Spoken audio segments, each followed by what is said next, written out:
Mi mbrëma të nderuar dëgjues të We Economy. E di se kemi munguar një periudhë të gjatë kohore, për arsye objektive dhe subjektive, më shumë objektive, për arsye se edhe ne kemi pas angazhimet tona private dhe angazhimet të cilat na kanë bërë që edhe këtë pjesën e We Economy ta lëm pak anësh, por ama në momentet e fundit kështu duke pas parasysh se kemi pas disa tema për të biseduar dhe përsëri rikthehen krizat ekonomike në vend dhe përsëri ka nevojë të shqyrtohen disa gjëra, sidomos në aspektin ekonomik, edhe në aspektin global, edhe në aspektin të termave ekonomik, ne rikthehemi përsëri me We Economy, edhe këtu e kam mikun tem, shokun tem të nderuar, zotëri Visar Ademin.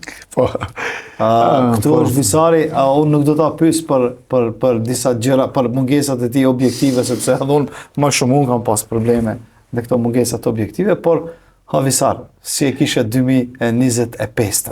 Po minje, mas pari të uroj edhe unë për hyrjen e bukur, pas aventurave politike, i rikthehemi përsëri asaj që është tema jonë kryesore, apo specializimi jonë kryesor, është ekonomia. Unë podcastin e kam shumë për zemër edhe gëzohem shumë që na erdhë përsëri kohë që të rikthehemi me temat e përditshme. Do vetëm një diçka të them, sot Abili ka ditëlindjen, edhe unë dua të gjithë ne në mënyrën tonë të urojmë më të mirën të mundshme, suksese shumë dhe inshallah jemi bashkë në We Economy edhe shumë vite. Faleminderit shumë Visar. A di pse? Jo, më shtyre diçka tjetër se e bëm për jubilejtë, me thënë e bëm ta fillojmë podcastin për ditëlindjen tënde.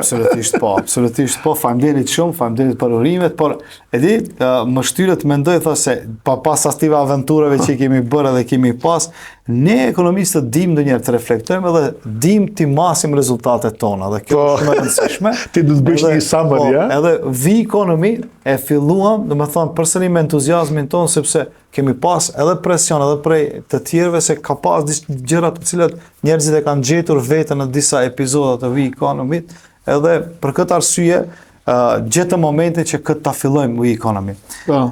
Edhe ku ma mirë me fillu me situatën tonë për momentin që jemi përsëri, ne e fillum We Economy me problemet, me krizat globale, menduam se përfunduan me episodën e fundit, unë e ti që kishim pas për protekcionizmin amerikan, më duket se e parashikuam këtë situatë. Jo në mënyrë kështu shkencore, por në mënyrë instinktive e parashikuam se mund vim me një situatë të tillë. Po edhe shkencore është fakti, me thënë ti e din shumë mirë që krizat janë ciklike. Çdo 10 vite, domethënë ka nga një krizë, që e cila ndoshta e ka bazën politike, ndoshta e ka bazën edhe shëndetësore, mirë po impaktin e ka ekonomik. Koston dhe çmimin e asaj e paguën më fund qytetari nëpërmjet krizave ekonomike, nëpërmjet rritjes ekonomike, nëpërmjet standardeve të cilësisë të jetesës deri tek rritja e çmimeve dhe tatimeve. Kështu që krizat janë ciklike, ne sot Abili e tregoi, do flasim për luftën në Iran, se si ndikon lufta apo kriza në linjën e mesme në ekonominë e vendit, në ekonominë globale. Pastaj në episodin e dytë do flasim pak për se si kjo krizë dhe çfarë efekti ka për Maqedoninë, dhe e treta është nëse ne kemi kursime apo kemi para, se si mundet dhe çfarë duhet të bëjmë ne që mund të evitojmë këtë lloj krize, që efekti i kësaj krize të jetë sa më i vogël për ne. Visar, ne e pam se ne kishim një krizë unë e nisa për 2008, çdo herë tham ne kemi qenë në krizë prej, domethënë kriza hipotekare, domethënë kriza financiare që ndodhet në Shtetet e Bashkuara të Amerikës. Mandej kishim krizën me pandeminë, edhe mandej konflikti ruso-ukrainez, edhe kriza energjetike. Edhe mundohem çdo të shpjegoj njerëzve se ky nuk është në natyrë krize e barabartë me ato, se shumica e njerëzve këtu kapen në një kështu, në një, domethënë në një kurth, sepse mendojnë se e njëjta që kanë ndodhur paraprakisht 2022, 2020, 2022, 2023 është e njëjta, domethënë po kalojmë në një krizë të njëjtë. Domethënë trego, unë do ta marr atë rolin e udhëheqësit atë. Çka na dallon tash me këtë krizë na? Domethënë edhe pse unë perceptoj se pak shumë më ndryshe nga natyra se kriza e Ukrainës dhe Rusisë. Kjo mbas është pyetja më e mirë, çfarë dallon këtë krizë nga të tjerat, nëse krizat të tjera janë financiare dhe kanë bënë me emocionin më tepër, apo me vendimet politike, krizat e luftrave janë zakonisht kriza më të mëdha që kanë pasojë dhe reperkusion dhe kanë domino efekt në këtë ekonominë. Ti e din më mirë se nëse trupin e mban gjallë gjaku, që i qarkullon me trupit, ekonominë globale e mban nafta. Për shembull, sepse ne jemi të varur shumë nga nafta, edhe nga pasuritë fosile të cilat vijnë kryesisht nga lindja e mesme. Dhe për fatin e keq tonin çmimin e naftës nuk e përcakton as Shkupi, as Tirana, as Prishtina, po e përcakton atje ku prodhohet nafta. Atje në linjën e mesme janë prodhuesit më të mëdhenj të naftës, edhe ato pastaj nëpërmjet këtyre krizave politike, e cila është ushtarake para së gjithash, e rrisin çmimin e naftës me qëllim që të reflektojnë apo të bëjnë presion Amerikës edhe vendeve perëndimore që nuk do kemi naftën që se vazhdojnë na sulmoni. Kjo lloj çmimi i naftës ka pastaj një domino efekt në këtë ekonominë. E para një rritet standardi i jetesës, edhe rriten për shembull Maqedoni prej kur ka filluar lufta në Iran është rritur nafta për 40%. Pse është kjo e rëndësishme? Sepse të gjitha nafta përdoret si energjensi kryesor, edhe energjia elektrike përdoret si energjensi kryesor si lëndë e parë në çdo lloj sendi prodhimi. Te ne ngrojmë me energji elektrike ose me naftë, produkte bujqësore që i kemi për shkak të transportit me naftë, transporti i mallrave ushqimore kështu me radhë është me energjensë edhe me naftë. Kështu që çdo gjë që ka të bëjë me naftën ose këtë rritjen e këtij çmimi ndryshon edhe ka ndikim në te ne. Kanali i Hormuzit është interesant nga natyra e vet ekonomike, kur e shef kështu si gjeografi brenda, i shef disa qytete në pjesën perëndimore të kanalit të Hormuzit që u zhvilluan jashtëzakonisht shumë. Po e kam fjalën për Emiratet e Bashkuara, Dubai, Abu Dhabi dhe disa vende tjera që jashtëzakonisht shumë u zhvilluan në aspektin e turizmit edhe të ekonomisë edhe të real estate edhe gjithë këto gjëra tjera. Nga pjesa tjetër të Hormuzit e ke Irani, një shtet i cili ka rezerva jashtëzakonisht shumë naftës dhe ky kanal çdo herë parashikohet për ekonomistë më dhe unë lexova një artikull nga Krugeri, Paul Kruger, ku thot Paul Krugman, ku thot shiftot, çfarë shumë do të him në një krizë të madhe globale saqë nuk e dia do të jetë e barazvleshme ose e barabartë me ato të viteve të 70-ta. Madje Amerikën kur e ka pa pjesa e stagflacionit, me rritjen me formimin e atij OPEC-ut dhe shokut të dytë të tretë që vjen në asaj. Edhe kjo me të vërtetë është pak më alarmante për arsye se në atë kanalin e Hormuzit nuk kalen vetëm derivatet e naftës, ato që e përmende edhe derivatet tjera të fosileve të cilet përdoren në kanalin e uno habita me një dhënë tash se në kanalin e Hormuzit edhe fertilizues ose ne që ju them plera artificial, më thonë një segment i rëndësishëm i kësaj na kalon në këtë pjesë. Okej, a mundemi tash ne të parashikojmë se sa mund të jetë ky efekt i rënd për ekonominë globale? Financiarisht e ke fjalën, unë di që Amerika për shembull harxhon diku rreth 1 miliard euro në ditë. Ai kushton edhe nëpërmjet armatimit edhe nëpërmjet ekonomisë të rinë, nëse e trefishon këtë me impaktin ekonomik negativ që ka, dikun afër 3-4 miliardë i bie në ditë të ketë ekonomia të ndikojnë vetëm me Shtetet Bashkuara të Amerikës, po. Por kjo ama mandej përcillet edhe në vende të tjera. Meqense ka një teori në ekonomi, domethënë i pari futesh në krizë, i pari del, first in first out. Ose domethënë ne tani është problemi se ne hym të fundit, last in dhe last out dalim. Pse Amerika është e para? Sepse Amerika është mas para një fuqia më e madhe ekonomike në botë. Është shumica e shteteve, për shembull, mbaren nga Amerika dhe nga eksporti i mallrave amerikan dhe ne jemi përdorues të këtyre mallrave, qoftë ushqimore, qoftë tekstil, qoftë teknologji e kështu me radhë, të cilat kosto e çmimit ose çmimet që rriten në këto lloj produkte ndikojnë që bën më shtete edhe për ne. Edhe e treta, emocionet ose vendimet politike ndikojnë në tregut financiare, aqi kur zemra ekonomike e Amerikës edhe çdo lloj vendimi, se çdo lloj deklarate e Trumpit, ti shef nesër bie tregu financiar apo i të tregu financiar. Këto lloj produktesh apo mas pa njerë kur flasim për produktet sociale, flasim për naftën dhe flasim për produkte tjera të cilat janë pjesë e berzës, apo edhe që ne themi komisionit rregullator në fakt që cila e përcakton dhe ndërhyn shteti për ta përcaktuar çmimin tavan, këto kanë edhe emocion politik brenda, sepse çdo herë që ka ndonjë lloj do vazhdoj lufta, pastaj të çmimet, bllokohet, OPEC-u e lë rolin e vet për shkak të përcaktojnë çmimet edhe thonë do prodhojmë më pak për shkak se të ndërhyjnë në ofertën e kërkesën ekonomike. Infrastruktura atyre pashkohësh. Po ideja është domethënë që më tepër impakt madh ka te tregut financiare, kur tregut financiare më tepër veprojnë dhe punojnë mbi emocionet e deklaratave të vendimarrësve politik. Okej, ama kemi edhe një rast tjetër, kemi edhe një pjesë tjetër të botës të cilën nëse dallohesh, nëse importi i naftës në Evropë, dhe do të kthehemi prapë edhe në Evropë edhe në vendin tonë, do të thënë një pjesë jashtëzakonisht për 40-50, do të thënë më shumë përqind të importit të naftës, këto të cilat kalojnë në kanalin e Hormuzit janë vende të cilat jashtëzakonisht mirë zhvillohen dekadën e fundit. E kam fjalën për Indinë, për Kinën, për Japoninë, për vende tjera.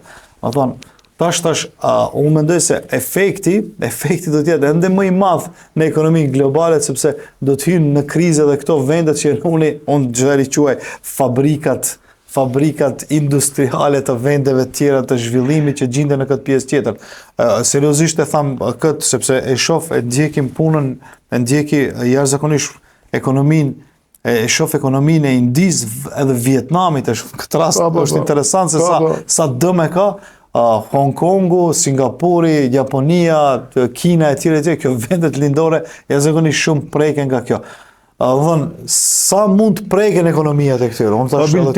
E din këtu se këto janë një mas pari outsource hubs. Këto shfrytëzohen si vende outsourcingu të vendeve të mëdha të zhvilluara, të ikë pastaj të vendeve të zhvillim. Këto janë hubet e outsourcingut të Amerikës, të Gjermanisë, të vendeve ose të kompanive globale të cilat i përdorin për shkak të fuqisë punëtore të lira, apo edhe materialeve të lëndës parë, të cilat janë relativisht të lira krahasim me këto vende. Domethënë ti mas pari njëre ke këtë pjesë e cila do jetë më shtrenjtar sepse insourcing, ajo që për ato quhet insourcing, për këto që quhet outsourcing, do jetë si koncept më i shtrenjtë. E dyta, transporti nga India, nga Pakistani, i produkteve tekstile, duke filluar nga veshjet deri te produkte ushqimore, do jetë më i shtrenjtë sepse do hipër energjia e transportit, ose energjia ose nafta që do reflektoj të çmimet e transportit, dhe e treta, ti sa më tepër të rritet çmimet, aq më tepër bie standardi jetësor dhe aq më tepër rritet kosto e jetesës.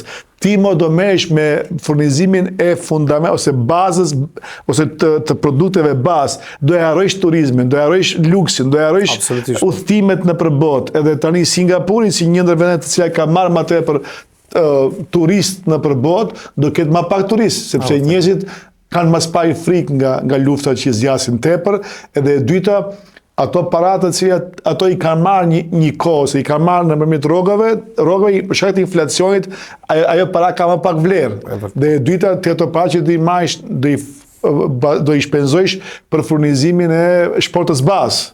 Do të thonë, veshmbathje, ushqime kështu me radhë.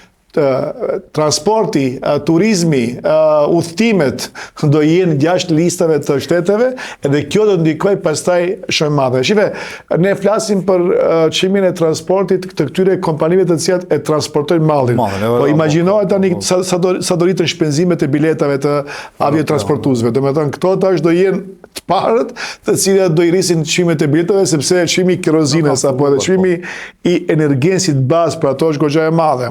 Aq më tepër që pastaj ti ke rritje të kostos së jetesës, e cila Maqedoni veç po tregohet edhe nga lufta deri tani e lexova një numër që tha diku për 15% është inflacioni është borit, për 15% ne kemi vlerën më pak të asaj që kemi marrë 15% prej fillimit të kësaj luftës së re. Po. Kjo është me të vërtetë është alarmante. 15%. Po, e lexova në një platformë dhe pastaj e pash në totime.mk tha nga fillimi i luftës së re tani inflacioni është rritur për 15%, që është goxha problematike, ndoshta burimi që është thënë e kalmat koston e jetesës edhe rritjen e çmimeve, mirë po inflacioni është goxha është. Po, do ta shpjegojmë se inflacioni nuk matet vetëm me rritjen e çmimeve, por edhe rritjen e kostove. E shpenzimeve, do ta kemi këtë qartë. Por ama e pash deklaratat e fundit nga Fedi edhe nga Banka Qendrore Evropiane, sikurse nuk i lëvizën ato normat e interesit, nuk lëvizën në asnjë moment, domethënë ta ndalin këtë inflacion, sepse duhet të kemi parasysh se kalojmë për një fazë të rekuperimit nga ajo që na ndodhi përpara. Është interesant kjo të thotë sepse ato kishin një ton jashtëzakonisht shumë shqetësues ndaj ekonomisë të cila ndodhet në Evropë. Tash kthehemi pak në Evropë, sa duhet të kthehemi në Evropë se më vjen shumë kaotike kjo çështja evropiane, se sikur Unioni Evropian nuk është i koordinuar atë sa duhet për këto masat të cilat ne i kemi, të cilat do duhet i marrim për ta anashkaluar këtë krizë. Domethënë ende nuk po mundet të rekuperohet nga krizat të cilat i ndodhen pak më herët. Si e shef tash, ndesha të pyes në aspektin ekonomik krizën, si e shef ku gjendet Evropa në këtë rast? Raporti i Fondit Monetar Ndërkombëtar dhe Maqedoninë nxjerr në një situatë jashtëzakonisht shumë dramë. Por ama për Evropën e kam, domethënë Evropa është jashtëzakonisht shumë e varur nga burimet e natës, sepse nuk ka asnjë burim s'ka në kontinentin e tij, për dallim prej Shtetit Bashkuar të Amerikës dhe vende të tjera. Kjo ngjason pak shumë si këto vendet e lindjes apo mund të jetë Evropa tani merret me një debat tjetër krejtësisht, e cila ka të bëjë me militarizimin e shteteve. Gjermania për herë të parë pas planit Marshallit krijon një lloj koncepti ose një ushtri gjermane, e cila ka qenë ndaluar të krijojë ushtri për 45-s kur është bërë ose 46-s kur është bërë plani Marshallit. Për herë të parë tani është tu marrë shumë edhe gjithçka që ka pjesë të GDP-s të tyre, është rritur investimet në ushtri, krijohet një lloj edhe armatime edhe ushtrime e madhe, sepse bëhen gati lufta e Ukrainës i ka vëdësuar shumë. Kjo lufta me Iranin ndoshta i ka rënë vulës që duhet më tepër të argjohen për mbrojtje ose edhe për armatim se sa që është bërë më parë. Njëjtën koncept e ka edhe Polonia. Në ky koncepti i krizës ekonomike ka shkuar në plan të dytë, sepse ka qenë i paprigatitur. Në Zvicra, për shembull, unë për herë të parë dëgjova që Zvicra është në çdo shtëpi kolektive ndërtohen podrume hermetike që të mundet zvicranët të kenë buroja në këpse do ketë. Të kthej prap, pak të kthej para 9 vjetave. Unë e shoh që debati atje fillon pak a shumë si Maqedoni, si mund subvencionohen çimet për qytetarët që të mundet ta ballafaqojnë më tepër krizën, dhe e dyta, ne gjithmonë kur kemi krizë në Maqedoni, gjithmonë i kthejmë kokën ka Komisioni Rregullativ i Çmimeve, sepse mendojmë që atëherë fillon dhe përfundon kriza. Atje është vetëm fillimi, ose ato janë masa afashshkurte, të cilat ndoshta e lehtësojnë problemin me çmimet e shtrenjta, por kjo duhet të jetë një debat më inkluziv, më afatgjatë, se si të mundemi ne të bëhemi gati si shoqëri, si shtet, që kur të vijë cikli i jashtëm i krizave të jemi më të përgatitur. Ti e di ne që edhe krahasim me Evropa, krahasim me ne jemi ekonomi të importuara, ne importojmë më tepër, duke filluar nga ushqimet e deri tek energjetika, energji elektrike, edhe subvencionimi i naftës apo i energjensave tjera, apo edhe ulja e çmimit të këtyre resurseve, neve na përmirëson ndjeshëm në afat shkurt, mirë po nuk na ndihmon në afat gjatë. Këtë desha të ta lidhi me Evropën, domethënë është një debat jashtëzakonisht shumë i madh për këtë pjesën për kontinentin evropian, sepse shumica e fondeve të cilat do derdhen, domethënë në mbrojtje dhe në problem subvencionime, por është alarmante kjo pjesa e mbrojtjeve, do t'i anashkalojnë, do t'i shkurtojnë pjesën tjetër të investimeve kapitale të cilat do të bëhen atje. Dhe kjo do të paraqet problem jashtëzakonisht shumë të madh për kontinentin evropian, sepse ne arritëm një zhvillim shumë të madh, kontinenti evropian arriti një zhvillim shumë të madh, por ama duke harruar, për atë thash do të kthejt viteve të 90-ta, e mban mend kur e mësonim ekonominë atëherë, ekonomia mësoheshte në atë pjesën sa do të shpenzohet për mbrojtje dhe sa do të shpenzohet para. Kur ndashte e torë e madhe, po. Buxheti mbahet, sa do të mbrohemi, edhe ajo ishte 40-60, më thonë edhe kjo paradigma disi u zhduk kohën e fundit, më thonë u zhduk derisa u paraqit Donald Trumpi dhe tha, ju do duhet patjetër një pjesë të GDP-s ta shpenzoni në mbrojtjen, në pjesën e asaj dhe kjo debat u hap shumë. Unë mendoj se kjo pjesë edhe më shumë do të arrisë krizën, për arsye se njerëzit të cilët do duhen të marrin të holla për jetën, për standardet e tyre jetësor, ato para do t'ju shkurtohen dhe këto para do të shkojnë në investime të mbrojtjes. E di çfarë ka këto abil, ka edhe një diçka tjetër, do të thonë ne zakonisht kemi goxha ndihmësa të ndajë nëpërmjet fondeve të EU-s, qoftë IPARD, qoftë IPA. Edhe tani shtetet nuk do mundohen ose nuk do shohin Ballkanin perëndimor dhe agendën reformuese të saj, sepse kanë probleme të veta të brendshme, edhe unë mendoj se ato ose do të shkurtojnë fondet ose do gjejnë justifikime politike thonë që ne nuk kemi projekte të mira dhe do kthejmë prapë parat ose asnjë s'ka për t'i alloku sepse kanë probleme të brendshme të veta. Domethënë kjo është e para. Vendet e Ballkanit do shkojnë do kthehen nëse kanë qenë prioriteti i tretë i katërt do bëhet prioriteti i 10 tash. Domethënë do ketë shumë më pak para për agendat reformuese, edhe ne do ngelemi vetë me kapacitetet ose jo kapacitetet e këtyre qeverive të mund të reformojnë edhe ekonominë dhe pjesën politike. Nëse deri tani kemi pas asistencë teknike ose financiare nga EU-ja, unë e parashikoj që me këtë krizë më të gjatë, nëse zgjatën, këto fonde do shkurtohen më tepër. Kjo e para. E dyta, ajo që e përmendet ti, domethënë, sa më tepër rritet kosta e jetesës në Zvicër, Gjermani apo ku kemi ne diasporë, këto persona domethënë do vinë më pak Maqedoni. Ne e dimë që një afër dikon të 20% të ekonomisë tonë varet nga remitancat dhe varet nga personat të cilat jetojnë nëpër vendet e treta, apo ne jemi në mënyrë popullore ngurbeçi. Ato japin një impakt madh vendeve ku ka tradicionalisht diasporë, është Gostivaj, Tetova, apo edhe Shkupi kohën e fundit, edhe ato vinë verës edhe për dikon të afër 20 ditë verës, 20 ditë dimit, dikun të për 3-4 miliardë euro sjellin para të gatshme, qoftë nëpërmjet ndërtimeve të shtëpieve, qoftë nëpërmjet të ahengjeve familjare, qoftë edhe duke bërë domethënë shpenzime operative të saj. E tani këto të ardhura për shkak se kosto e atij është rritur shumë, ato nuk do vinë se do shkurtohet ardha e tyre, që se kanë ardhur 2 herë do vinë tani 1 herë. Edhe këto vende sezonale, të cilat ne i kemi patur sezonale dhe ekonomia ka qenë injeksioni kryesor i këtyre personave, tani do jetë edhe më pak edhe më pak. Dhe e treta e fundit, remitancat që ato kanë dërguar prej atje, do zbehet për shkak të lidhjeve më të vogla familjare, se tani është gjenerata e tretë dhe ka më pak afeksion, ka më pak emocion për këtë vend, po edhe e fundit sepse ato nuk e mund të dalin në fund me shpenzimet e veta, për shkak se kostoja do jetë më e madhe, jetesa, çmimet do rriten dhe më pak do dërgojnë Maqedoni. Kështu që nga aspektet e kësaj lufte, përveç asaj problemeve direkte që folëm ne, kosto e jetesës, çmimet që janë rritur shumë të energjensave, po që reflekton të çmimet, ne kemi edhe ndikime indirekte që kanë bërë që tan pas me ardhin e diasporës në vend, me remitancat edhe me ato që quhet gjaku ekonomik i Maqedonisë. Visar, këtu tash qeveria mundohet, domethënë, po kthehemi në Maqedoni, domethënë, mbasi e shtirën pa këtë problem, për këtë debatin me evropianët. Sa kohë kemi që jemi në ne jemi afër 20 minuta të folur, domethënë në vend. Nuk kemi një intro. Jo, deri kur duhet ta përfundojmë sepse nuk do të jemi të mbërzitur, po a di ishte puna e Komisionit Rregullator, shumë e përmendë, patjetër ne duhet këtu ta kemi.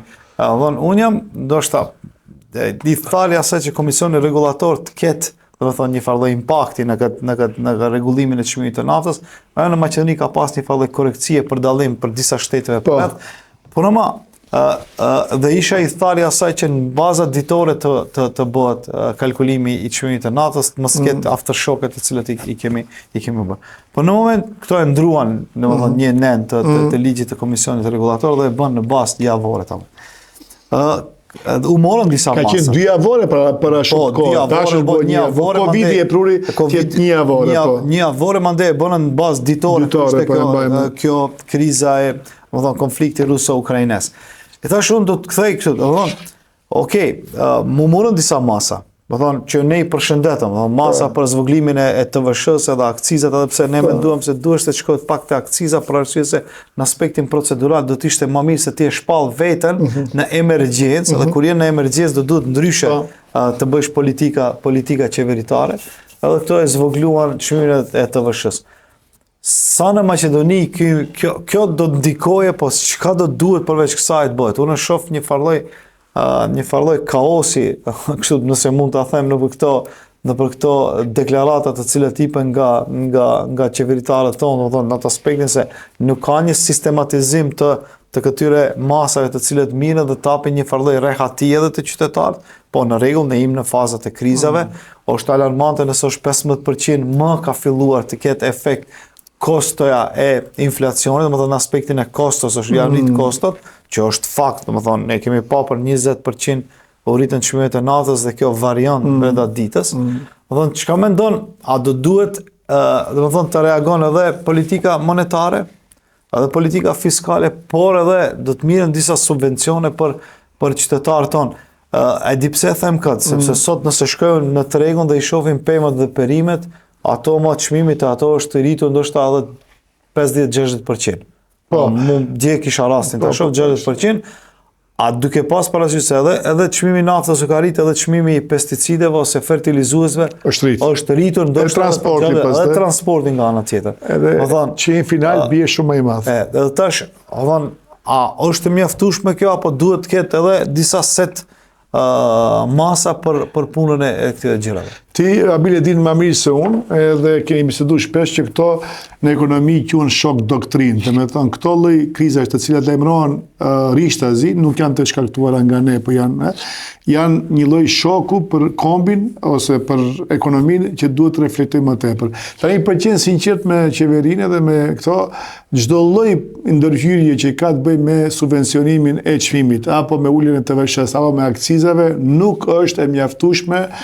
Pse? Sepse para një çmimin e përcakton prodhuesi. Pastaj mbas prodhuesit e përcakton tregtari dhe në fund kur vjen tek përdoruesi final, sado që ta ulish, ai nëse çmimi është i shtrenjtë në origjinë, ti kote ke. Domethënë kjo është e parë që nuk ka asnjë lloj ndërhyrje.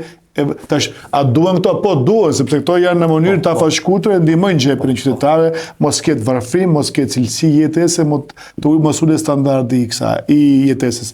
Ajo që dua të them unë është që shteti duhet të krijojë një lloj modeli inkluziv, i një lloj debati ma gjithëpërfshirës të botës akademike, ekspertëve ekonomisë, shtetit, ai që quhet komisioni, ato e kanë socialo-ekonomike përdorin, që ne të ulemi dhe të thomi, ok, tani, a do vazhdojmë të jemi ne kombi dhe shteti që është varësisht i varur nga importi edhe për ushqime, a do vazhdojmë ne të mendojmë që energjia elektrike duhet vetëm të importohet, mos prodhohet te ne, a do vazhdojmë ne që gjithçka ta marrim si ta përmirësojmë bilancin tregtar nëpërmjet këtyre zonave ekonomike apo do investojmë në sipërmarrësi dhe në trinj.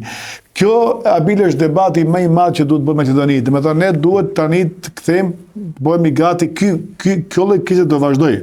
Ne duhet bëhemi gati për krizën e 10 vjeçare të ardhshëm. Do të thonë ne duhet të subvencionojmë ushqimet, duhet të subvencionojmë bujqësinë dhe blegtorinë, sepse inflacioni më tepër e dinte atë pjesën që më tepër është e ndihshëm tek çmimi i produkteve ushqimore, sepse atje edhe energjisë elektrike. Atje është, nëse e marrim shportën e konsumit të qytetarit, aty është 8% e të gjithë shqimeve që cilat e përcaktojnë inflacionin. Domethënë produktet ushqimore, energjia elektrike, çdo ndikimi i tyre, variacioni atyre ndikon tek standardi jetësor. E ke një teori shumë të mirë për subvencionet bujqësi. E tani ju do të them këtë, subvencionim ne duhet tani se shife këto nuk janë krizat të cilat ne mund të zgjidhim për një ditë. Këto duhet fillojnë tani debati që të mund të zgjidhen pas 10 viteve, 15 viteve. Nëse do krijojmë një lloj produkti, një lloj politike subvencionime në bujqësi dhe blegtori, ne do ulim varshmërinë e këtyre shokeve ekonomike që vijnë nga jashtë. Shife, e pa imagjinueshme është që në 8% e miellit, e grurit, e ushqimeve të importojmë nga Serbia. Sa përqind të mishit të kemi të ngrirë, të kemi prej Brazili, prej Argentine. Të gjithë futat e malit, të cilat Maqedonia i ka me teprice dhe me shumicë, ne i kemi import nga Kroacia, Slovenia, nga vendet e tjera. Po pse mos i shfrytëzojmë ne këto lloj kapacitete të cilat i ka dhënë natyra, i ka dhënë dielli, në ndërkohë që ne nuk kemi një lloj politik subvencione 300 milion euro në vjet atë subvencione bujqësore. Di çfarë është më e keqe? Ne kemi 37% të grave, po që është gra apo edhe njerëzve, të cilat janë në net, not in employment, not in education, not in training. Domethënë 37% e popullsisë aktive punëtore sot nuk janë aktive në ekonomi, nuk e di ku janë. Ne u paguajmë atyre ndihmë sociale, ndërkohë që ato janë pjesë jo produktive e shoqërisë. Po pse mos i fusin pak në grumbullimin, mbledhjen, deponimin edhe shiqjen e këtyre frutave të malit. Ato sot janë vlerë shtuar jo vetëm si produkte që merren të freskëta, por edhe ngrirme i merr dhe i futen në çdo lloj sendi. Domethënë kjo e para. E dyta, pse ne sot akoma flasim për subvencionim të energjisë solare, të reprodhimit të energjisë elektrike, jo vetëm me ujë, po edhe me diell, edhe nën tokë që është këtë me të tëra nën tokë, pse sot mos kemi edhe kompanitë që subvencionohen, po edhe shtëpitë individuale të jenë të liruara nga të gjitha të dhënat, që të mundet çdo shtëpi të jetë pak e mbarur nga rrjeti distribuifi i vënës. Këtu bil mbrohen monopolet. Edhe kjo e dihet, këtu mbrohen monopolet, mbrohen pozicionet e monopoleve, sepse tregtarët me pakicë edhe personat që janë të ndërmjetëm në këtë pa i japin shtetit para që mos ndryshohet dhe mos reformohet agjenda e këtyre monopoleve. Domethënë ne duhet të investojmë në bujqësi dhe blegëtori me subvencione, ne duhet të ndikojmë dhe subvencionojmë edhe persona individ edhe familje individuale, por edhe kompanitë të cilat kanë ndonjë lloj mendimi kreativ inovativ për prodhimin për prodhimin e energjisë elektrike më së pari. Dielli është pa pareve, era është pa pareve, uji është pa pare.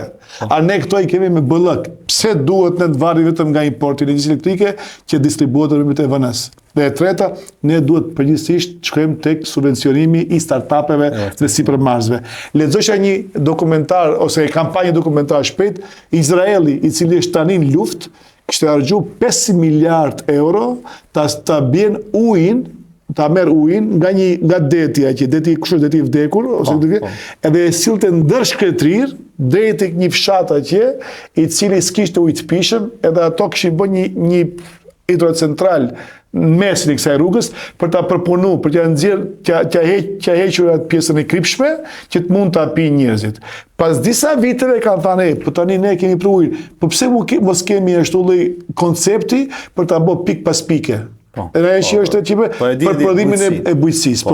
Dhe këto njerëzit përveç se janë furnizuar me ujë të pishëm, kishin investuar 7 miliard euro të tjera, edhe kishin bërë gjelbrimin e shkretirës, edhe kanë filluar tani prodhojnë produkte bujqësore pik pas pike. Edhe tani Izraeli është bërë nga vendi i cili është me resurse të limituara toksore, është bërë prodhuesi më i madh i farave dhe produkteve ushqimore, në ndërkohë që është shtet i rrethuar me luftë dhe me kriza. Këtë them çdo herë, domethënë në situata të krizës, çdo njerëz, domethënë disa njerëz kanë kërkuar mundësi të gjejnë në situata krize. Domethënë e di atë rastin me Walmartin në Amerikë. Domethënë në kriza del një kompani e cili grumbullon të gjitha Walmart dhe Walmarti sot punson më shumë të punësuar ka në Amerikë se vetë administrata amerikane. Ose mos flas për digitalizimin, për gjërat të cilat i shohim tek këto kompani. Domethënë neve na duhet në situata të tilla të gjendet një mundësi për prodhuesit tonë, domethënë për njerëzit, për gjeneratat e reja, të mund të dalin dhe të tregojnë kreativitetin e tyre. Por nuk e tham kot, 300 milion euro subvencionim të bujqësisë pas një farë impakti. Po nuk shoh impakt se kemi në bujqësi. Domethënë te ne kanë bërë disa kompania të cilat janë të suksesshme në bujqësi, kanë pjesën e Pelagonis, disa kompani dhe tjetra nuk ekziston. Ne kemi fol në podcastet tona. Po përpara kemi pas një lop ose diçka tjetër, sot në përfshatra nuk ekzistojnë. Ama këto janë edhe më tepër apo faqe ndërpres, këto janë edhe për konsum individual. Neve nuk na duhet konsum individual. Neve na duhet ekonomia e shkallës. Do të thonë ne do të investojmë që mund të prodhojsh. Po ja ne subvencionojmë orizin e Koçanit, kur në Koçanit për çdo vit ka rënje të prodhimit të orizit, për arsye se nuk investohet ashtu si duhet, nuk subvencionohet ashtu si duhet. Domethënë ke pas subvencionimet e ne të cilat nuk kanë. Domethënë ne kemi potencuar me Visarin për një periudhë kohore, ne do duhet patjetër barem ushqimin ton të mund ta prodhojmë. Okej. Nëse ne jemi të minutat e fundit të podcastit. Ne e filluam këtë temë, vabil do vazhdojmë edhe javën tjetër, do flasim edhe për javën tjetër. te Maqedonia dhe si duhet përgjigjet kjo edhe pse pak ti e preke këtë punë, po duhet ta cekim që domethënë këtu ka edhe ka humbës ndëj, humbës që janë qytetarët zakonisht, sepse ato e paguajnë edhe rritjen e çmimeve, edhe rritjen e taksave, edhe po ka edhe fitus. Fitusit më ndaj janë kompanitë e armatimit dhe ushtrisë, ato që janë në industrinë. Çdo herë në krizë dikush do të fitojë, dikush do të humbe. Po ju duhet me thënë këtë, domethënë pa janë këtë kompanitë botërore të cilat jetojnë, shive, siç jetojnë ato njerëzit që prodhojnë ushqime, nga shitja e ushqimeve, edhe kompanitë të cilat prodhojnë armatim, edhe janë në industrinë ushtarake dhe ato kërkojnë kriza.